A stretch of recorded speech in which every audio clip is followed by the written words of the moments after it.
ବଦଳାଇ ଦିଅ ନିଜକୁ, କାହିଁକି ନା ଏବେ ସମୟ ଆସିଯାଇଛି ନିଜକୁ ବଦଳାଇବାର। ନିଜକୁ ଏତେ ବଦଳାଇ ଦିଅନ୍ତୁ ଯେ ଲୋକେ ଦେଖି ଆଶ୍ଚର୍ଯ୍ୟ ହୋଇଯିବେ, ଆଉ କହିବେ ଏ ଲୋକଟି କ'ଣ ଥିଲା ଆଉ ଏବେ କ'ଣ ହେଲାଣି। ଆଜିଠାରୁ ଗୋଟେ ତାରିଖ ନିର୍ଦ୍ଧାରିତ କରିଦିଅ। 5 ମାସ, 6 ମାସ, 7 ମାସ ହେଇଯାଉ, ତମକୁ ବଦଳାଇବାକୁ ପଡ଼ିବ।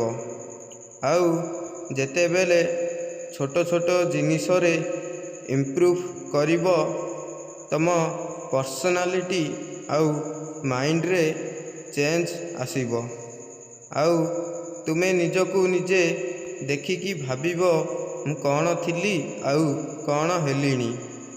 ଦୁନିଆରେ ଯିଏ ଯାହା କହୁଛି କହୁ, ସବୁବେଳେ ନିଜ ଉପରେ ଫୋକସ୍ ରଖ। ଦେଖିବ ତମେ ଦିନେ ନା ଦିନେ ସକ୍ସେସ୍ ହେବ। ନିଜ କ୍ୟାରିୟରକୁ ନେଇ ଏତେ ସିରିୟସ୍ ହେଇଯାଅ ଯେ ଆଉ ନିଜେ ଯେଉଁ ତାରିଖ ଦେଇଛ ସେ ତାରିଖ ଯାଏଁ ଏତେ ପରିଶ୍ରମ କର, ଆଉ ସବୁ ଜିନିଷରେ ଏତେ ଇମ୍ପ୍ରୁଭ୍ କର ଯେମିତି ତମେ ସକ୍ସେସ୍ ହେଇପାରିବ।